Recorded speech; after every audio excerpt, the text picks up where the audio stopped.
Hello दोस्तों, आप सभी का स्वागत है आपके अपने YouTube चैनल मैथ ब्लास्टर में। आप सभी दोस्तों को गणतंत्र दिवस की हार्दिक शुभकामनाएं।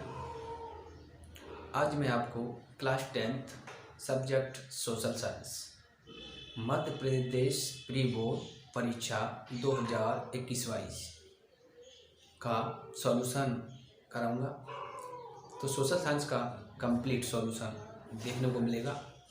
तो देखिए, प्री बोर्ड परीक्षा सत्र 2021 और 22, विषय समाज विज्ञान, कक्षा 10 में। तो देखिए प्रश्न नंबर फर्स्ट क्या कह रहा है। प्रश्न नंबर फर्स्ट देखना आप, निम्नलिखित प्रश्नों के सही विकल्प चुनिए। तो एक का नंबर क्या है, निम्नलिखित में से ज्वारीय ऊर्जा किस प्रकार का संसाधन नहीं है। तो पहला ऑप्शन पुनः पूर्ति योग्य, मानवकृत, अगला है अजैव और अगला है अचक्री। तो हमारा सही आंसर हो जाएगा क्या, मानवकृत। ये हमारा सही आंसर हो जाएगा। अगला देखिए, पंजाब में भूमि निम्नीकरण का मुख्य कारण क्या है। पंजाब में भूमि निम्नीकरण का मुख्य कारण है अधिक सिंचाई। क्या हो जाएगा आंसर, अधिक सिंचाई। अगला देखिए, राष्ट्रवाद के चित्रों के माध्यम से दर्शाने वाला फ्रांसीसी कलाकार कौन सा है। वो आपका है फ्रेडरिक सारियू। कौन सा कलाकार है, फ्रेडरिक सारियू। अगला देखिए, स्वतंत्रता आंदोलन के दौरान वीर सेनानी भगत सिंह ने कौन सा प्रसिद्ध नारा दिया था। तो भगत सिंह ने कहा था इंकलाब जिंदाबाद। इंकलाब जिंदाबाद का नारा भगत सिंह ने दिया था। अगला प्रश्न देखिए, इनमें से लोकमत के मार्ग में बाधा है। जातिवाद, शिक्षा, जागरूकता, स्वतंत्रता। तो क्या है बाधा, जातिवाद एक प्रकार की बाधा है। अगला देखिए, घरेलू बाजार में बहुराष्ट्रीय कंपनियों का प्रवेश किसके लिए हानिकारक साबित हो सकता है। ऑप्शन नंबर ए में क्या लिखा हुआ है, सभी बड़े पैमाने पर उत्पादक, सभी घरेलू उत्पादक, समय क्या है, सभी उत्पादक और सभी छोटे पैमाने के उत्पादक। तो यहाँ से किसके लिए हानिकारक हो सकता है, सभी छोटे पैमाने के उत्पादक के लिए यह हानिकारक हो सकता है। ऑप्शन नंबर द वाला सही है। तो दोस्तों, अगर आपको हमारा वीडियो अच्छा लगे तो लाइक एवं सब्सक्राइब जरूर करें। अब देखिए अगला प्रश्न क्या है, रिक्त स्थानों की पूर्ति कीजिए। तो देखिए इसमें,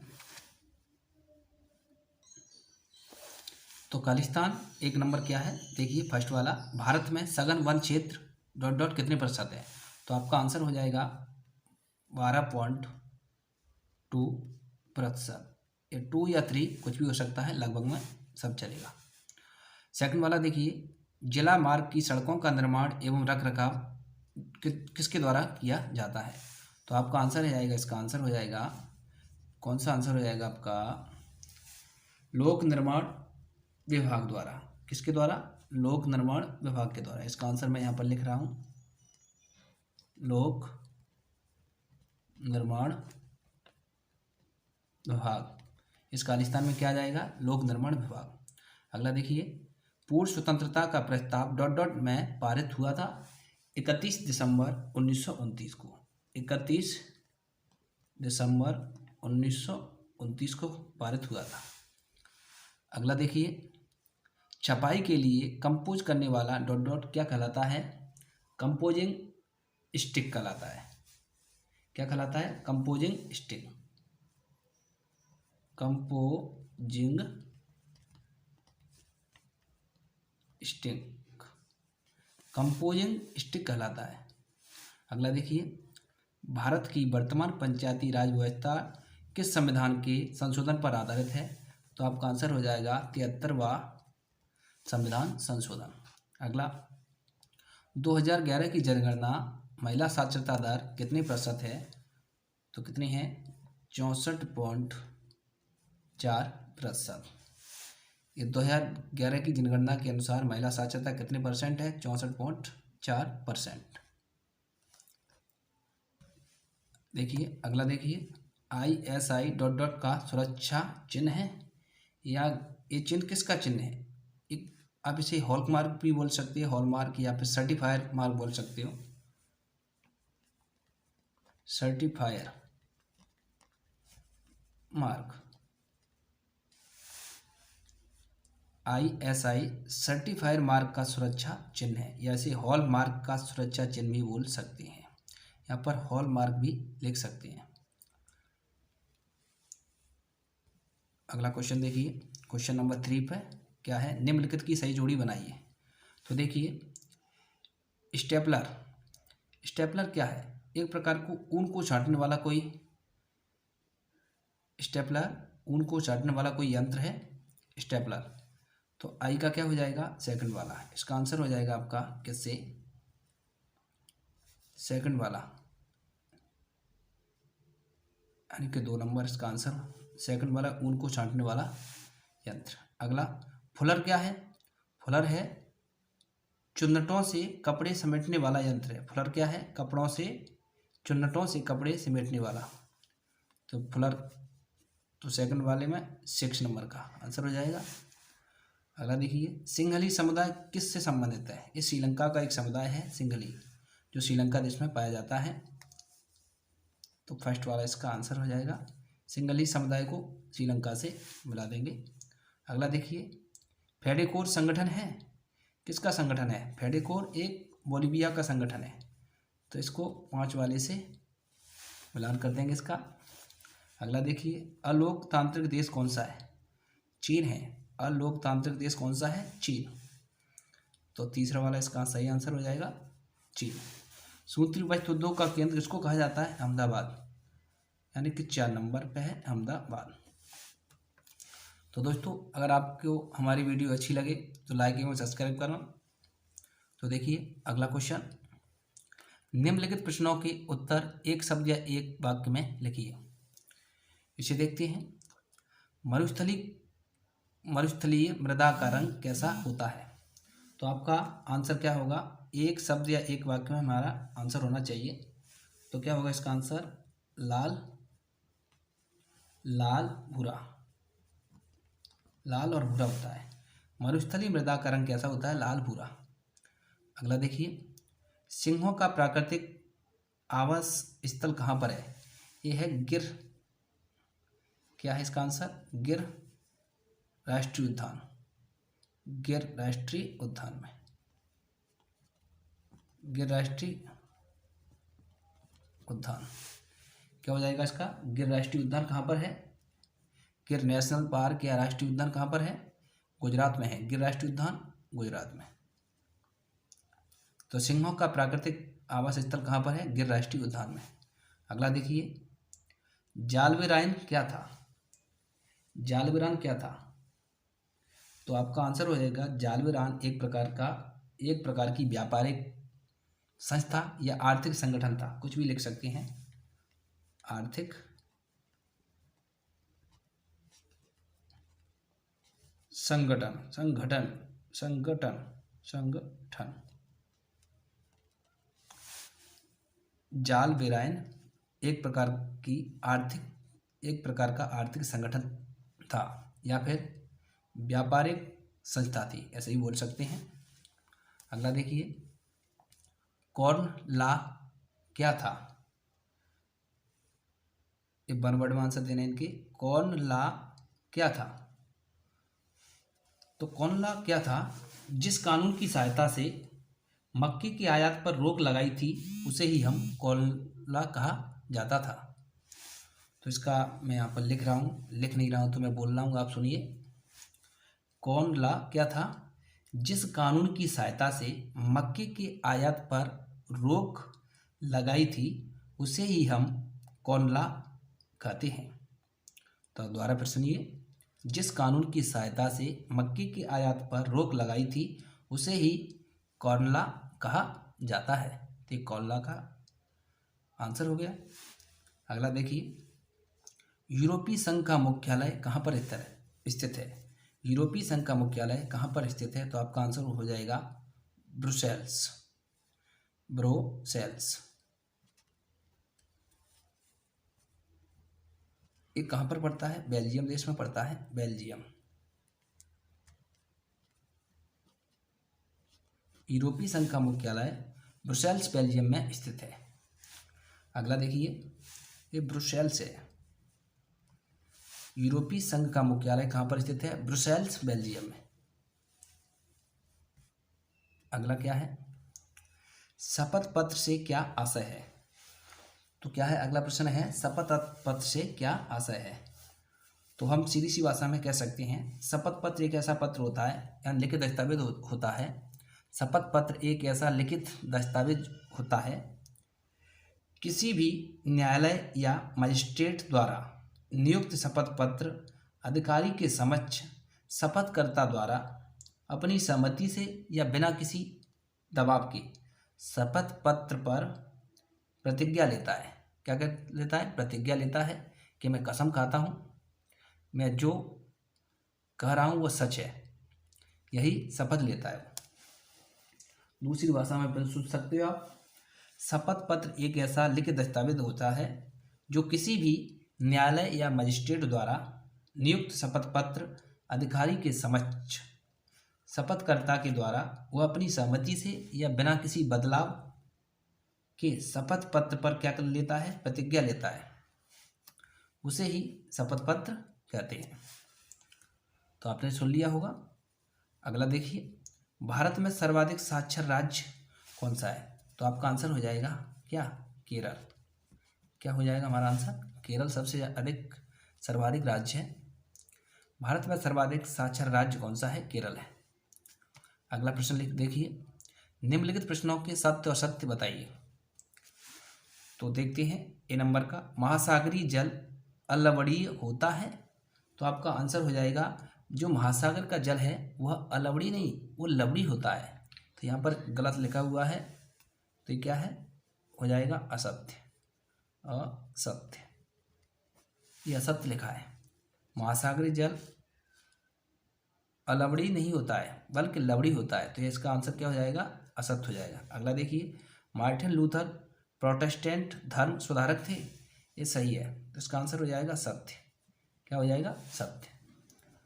अगला देखिए, ईसाई धर्म की शाखाएं कैथोलिक और प्रोटेस्टेंट में विभाजित हैं। तो इसका आंसर क्या हो जाएगा, ये भी एक प्रकार का सत्य लिखा हुआ है।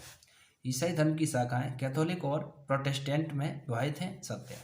अगला देखिए, भारतीय स्टेट बैंक करेंसी नोट जारी करता है। तो ये आपका असत्य है। क्यों, करेंसी नोट जारी करने वाला बैंक है भारतीय reserve bank of India. Reserve bank of India, reserve bank currency note जारी करता है। अगला देखिए, सेवा क्षेत्र अर्थव्यवस्था का प्राथमिक क्षेत्र है।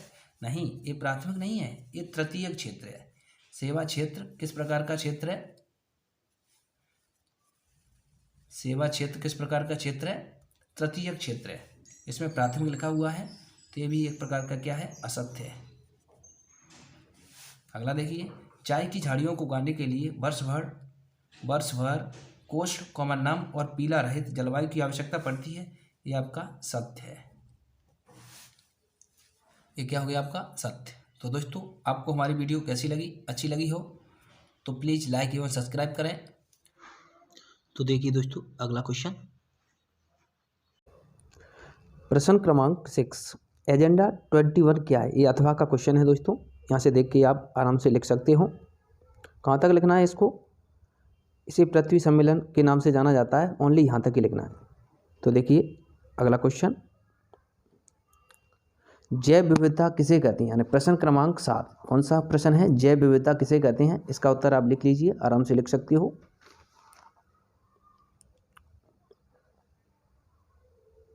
अगला क्वेश्चन देखिए, प्रश्न क्रमांक 8 में क्या है, जूट को सुनहरा रेशा क्यों कहते हैं।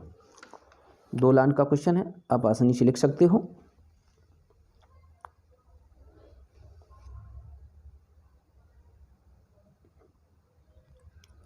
अगला क्वेश्चन देखिए, प्रश्न क्रमांक 9, औद्योगिक क्रांति से क्या आशय है। तो औद्योगिक क्रांति का अर्थ यहाँ पर लिखा हुआ है।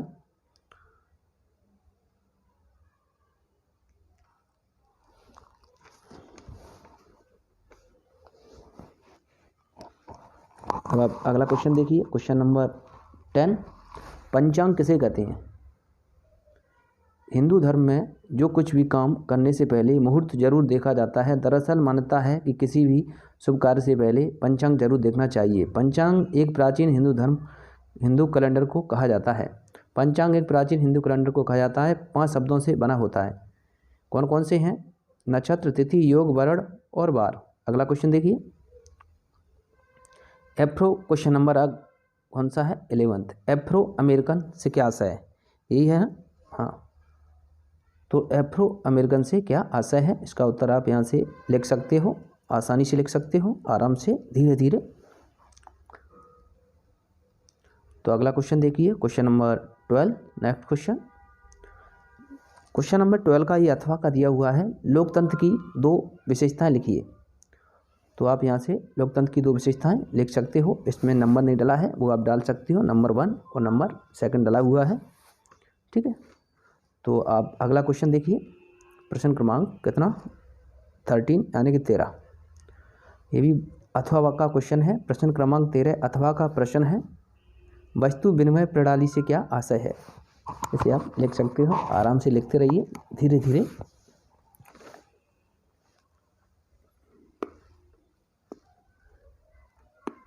अब नेक्स्ट क्वेश्चन देखिए, क्वेश्चन नंबर 14 यानी कि 14। विदेशी व्यापार को परिभाषित कीजिए। 3-4 लाइन का क्वेश्चन है, आपकी कॉपी में 5 लाइन आ जाएंगी। आराम आराम से आप नोट करते जाइए। अगर आप वीडियो निकल जाता है तो आप उसको चिपका दीजिए, रोक दीजिए, वहाँ पर जहाँ रुक जाएगा वहाँ से आप आसानी से लिख सकते हो। नेक्स्ट क्वेश्चन देखिए, प्रश्न क्रमांक 15। उपभोक्ता जागरूकता से क्या आशय है? ये प्रश्न डबल आया हुआ प्रश्न है, एक बार और आएगा लास्ट में। उपभोक्ता जागरूकता से क्या आशय है, ये वाला प्रश्न और आएगा एक बार लास्ट वाले क्वेश्चनों में। तो इसके बाद वाला देखिए, क्वेश्चन नंबर नेक्स्ट देखिए कौन सा होगा? Question number 16। क्वेश्चन नंबर 16 में क्या है? खनिजों के संरक्षण की आवश्यकता क्यों होती है? खनिजों के संरक्षण की आवश्यकता क्यों होती है, ये वाला प्रश्न है। इसका आंसर आप लिख सकते हो।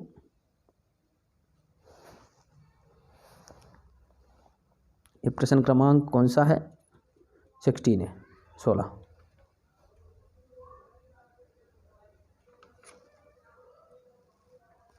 नेक्स्ट क्वेश्चन देखिए आप, क्वेश्चन नंबर 17 देखिए। 17 का अथवा है, राष्ट्रीय अर्थव्यवस्था में उद्योगों का योगदान लिखिए। राष्ट्रीय अर्थव्यवस्था में उद्योगों का योगदान लिखिए, ये आपका प्रश्न है। यहाँ से आप लिख सकते हो, लिखिए धीरे धीरे, आहिस्ता आहिस्ता, आसानी से आप लिखते रहिए। अब इसके बाद क्वेश्चन नंबर कौन सा होगा आपका? 18। नेक्स्ट क्वेश्चन देखिए, 18 वाला क्वेश्चन देखिए आप, क्या है 18 वाले में दिया हुआ है, कौन सा है? 18। ईस्ट इंडिया कंपनी ने भारत में बुनकरों पर निगरानी रखने के लिए गुमास्तों को क्यों नियुक्त किया, ये आपका प्रश्न है।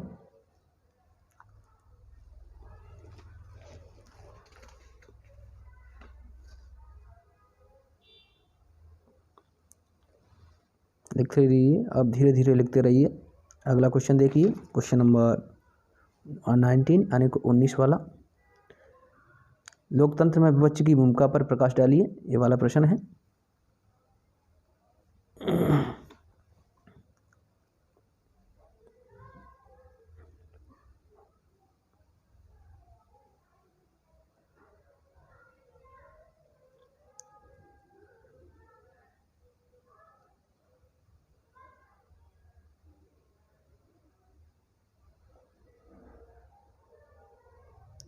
तो देखिए इसके बाद क्वेश्चन नंबर 20। अगला क्वेश्चन कौन सा आएगा? 20 वाला, 20 नंबर। तो दोस्तों 20 वाला नहीं है यहाँ पर। 20 वाले में क्या है? भारत के सीमाकार मानचित्र का निम्नलिखित को दर्शाइए। मानचित्र भरा हुआ है, लास्ट में भरेंगे मानचित्र को। ये क्वेश्चन नंबर है आपका 21, यानी जलियांवाला बाग हत्याकांड की घटना का सविस्तार वर्णन कीजिए, ये वाला प्रश्न है आपका।